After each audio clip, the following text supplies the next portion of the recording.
নমস্কার বন্ধুরা, গানে গানে রান্নার চ্যানেলে সবাইকে স্বাগত। আর আমি আজকের আপনাদের সামনে নতুন একটা রেসিপি শেয়ার করব। দেখুন এইরকম, যেটা হলো কাতলা মাছের মালাইকারি। আপনারা তো চিংড়ির মালাইকারি খেয়েছেন, ডিমের মালাইকারি খেয়েছেন, এগ মালাইকারি খেয়েছেন। তা চলুন না একদিন আমরা কাতলা মাছের মালাইকারি খাই। এরকম দেখুন বন্ধুরা, একদম ফাটাফাটি কাতলা মাছের মালাইকারি। বন্ধুরা, আমি আজকে বানাবো কাতলা মাছের মালাইকারি। তার জন্য এখানে নিয়েছি 4 পিস পেটি নিয়েছি। দেখুন বড় বড় 4 পিস পেটি নিয়েছি। তো এটার মধ্যে আমি কি করেছি, ভালো করে ধুয়ে দেখুন আদা রসুন মাখিয়ে রেখেছি, প্রায় ম্যারিনেট করে রেখেছি প্রায় 1 ঘন্টার মতন। কিন্তু আমি হলুদ দিইনি, সেফ আদা রসুন আর লবণ দিয়ে ম্যারিনেট করে রেখেছি। দেখতে পাচ্ছেন তো ম্যারিনেট করা, এইভাবে ম্যারিনেট করে নিয়েছি। আপনারা এইভাবে ম্যারিনেট করে নেবেন। আপনারা তো চিংড়ি মাছের মালাই খেয়েছেন, ডিমের মালাইকারি খেয়েছেন, আর চলুন কাতলা মাছের মালাইকারি আপনাদেরকে খাওয়াবো। তো চলুন বন্ধুরা শুরু করি। এখানে কি কি নিয়েছি দেখুন। এখানে নিয়েছি দুধ, নিয়েছি নারকেলের দুধ নিয়েছি। একটা নারকেলকে আমি পেস্ট করে তার দুধটা বার করে নিয়েছি। আর এখানে পোস্ত আর কাজু একটু পেস্ট করে নিয়েছি। তাহলে নিয়েছি দুধ, যে কোনো দুধ আপনারা নিতে পারেন, ঘরের দুধ, নারকেলের দুধ, আর পোস্ত আর কাজু বাদাম বাটা অল্প অল্প করে একদম। এখানে নিয়েছি 4-5টা কাঁচা লঙ্কা, একটুখানি পেঁয়াজ বেটে নিয়েছি, একটা ছোট টমেটো গ্রেট করে নিয়েছি, আর একটু আদা রসুনের পেস্ট নিয়েছি। তা চলুন বন্ধুরা শুরু করি রেসিপিটা। বন্ধুরা দেখুন, আমি কড়াতে তেল দিয়েছি। তেলটা দিয়েছি, সর্ষের তেলে রান্না করছি, আপনারা চাইলে সাদা তেলে রান্না করতে পারেন। আমি তেলটা দিয়ে পরে তেলটা গরম হয়ে গেছে। আর এখন দিয়ে দেবো মাছগুলো, ভাজবো আমি। মাছগুলো কিন্তু বেশি কড়া করা যাবে না, জাস্ট ভেজে একটু ভেজে তুলে নেওয়া।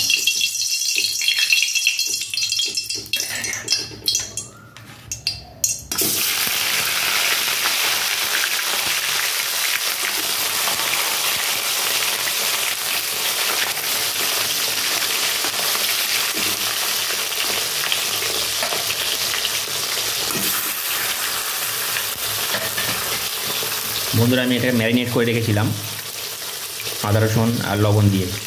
আর একদম কম হিট দিয়ে জাস্ট একটু ভেজে নিতে হবে, লাল করলে হবে না কিন্তু।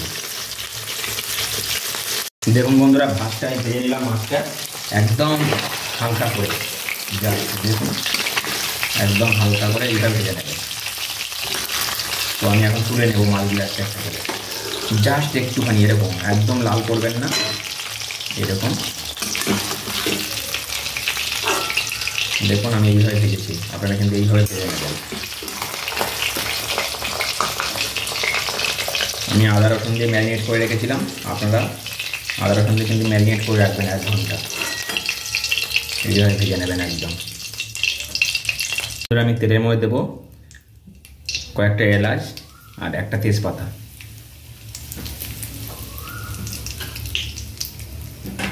আর দেবো এখানে একটুখানি পেঁয়াজ, একটা ছোট পেঁয়াজের হাফ, একদম ছোট পেঁয়াজের হাফ।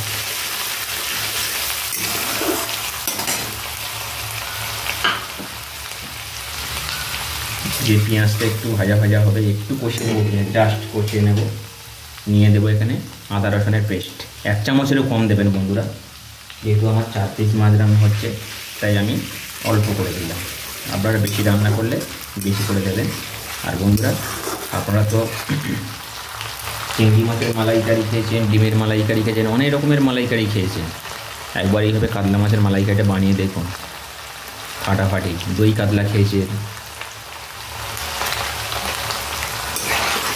তো এইভাবে মশলাটা আমি, বন্ধুরা মশলাটা কষানো হয়ে গেছে, আমি দেবো টমেটো আর এই কাঁচা লঙ্কা একটু পেস্ট করে রেখেছিলাম, সেটা দিয়ে দিলাম।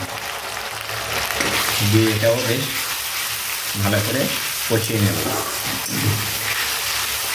যাতে টমেটোর গন্ধটা চলে যায়। আমি টমেটোর গন্ধ করতে, দেখুন বন্ধুরা মশলা দিয়ে তেল ছাড়ছে।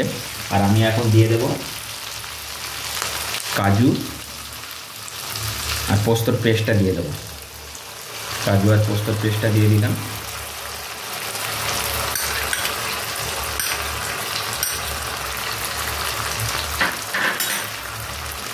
বন্ধুরা একদম শর্টকাটে আর ফাটাফাটি একটা রেসিপি বন্ধুরা, খেতে দারুণ লাগে।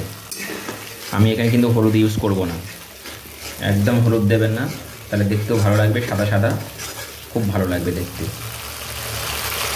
হলুদের কালারটা আলাদা, আবার গুঁড়ো লঙ্কার যে রেড চিলি পাউডারের কালারটা কিন্তু আলাদা। আমি দেবো এখন লবণ, দেবো স্বাদ মতো।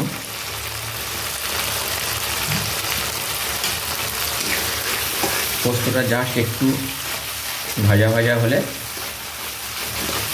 পোস্তর যে গন্ধ ভাবটা সেটাকে কাটিয়ে দিতে হবে। এইভাবে আপনারা নাড়িয়ে নেবেন। নেওয়ার পরে আপনারা নারকেলের দুধটা দিয়ে দেবেন। আমি নারকেলের দুধ বার করে রেখেছিলাম, সেটা দিয়ে দিলাম।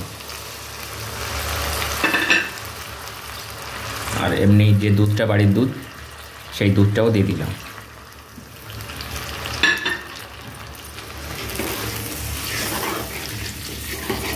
আমি যে বাড়ির যে 10 টাকা প্যাকেটের দুধ, সেই দুধ আমি গরম জল দিয়ে দুধ বানিয়ে নিয়েছি। আপনারাও প্যাকেটের দুধ কিনতে পারেন।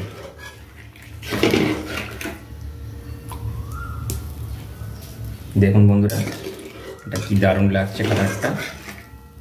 একটু ঝোলটা ফুটতে দেব, জাস্ট একটু ফুটিয়ে নেব। এত সুন্দর একটা রান্না হচ্ছে। যদি বাড়িতে কেউ আত্মীয় স্বজন আসে তাহলে কেমন লাগবে? খুব ফাটাফাটি লাগবে। সবাই মিলেমিশে খাবো একসাথে।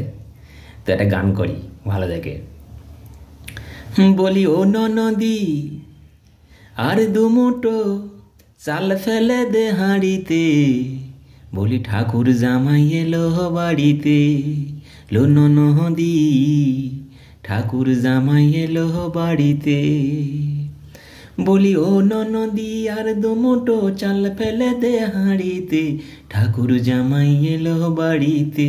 লো ননদি, ঠাকুর জামাই এলো বাড়িতে। স্টেশনের বাবুর মতো, স্টেশনের বাবুর মতো মিষ্টি পান খেয়ে, রে দেখেন তোরে দেখছে কেমন ড্যামিয়েছে। আমি তাই তো বলি চুল বেঁধে সাজ হলুদ রাঙা শাড়িতে, ঠাকুর জামাই এলো বাড়িতে। লো ননদি, ঠাকুর জামাই এলো বাড়িতে।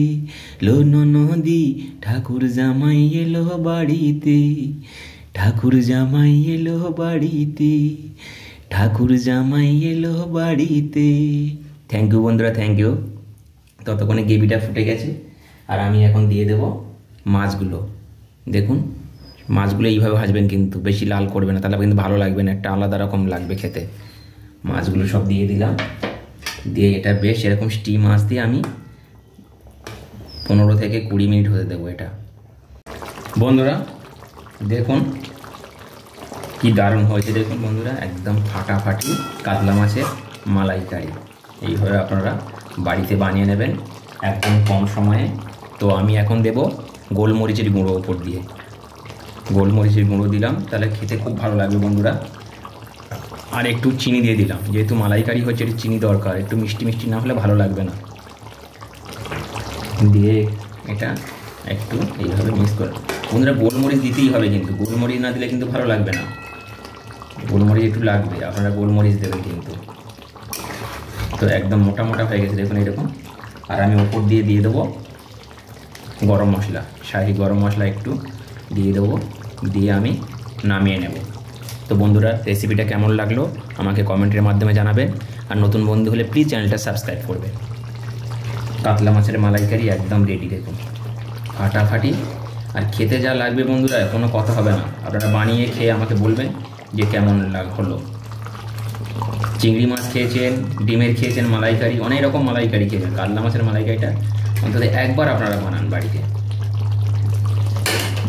তো বাই বাই বন্ধুরা, আবার দেখা হবে নতুন রেসিপি নিয়ে। সবাই ভালো থাকবেন, সুস্থ থাকবেন, আর অপেক্ষায় থাকবেন আমি আবার কি ভিডিও পোস্ট করি। তো বাই।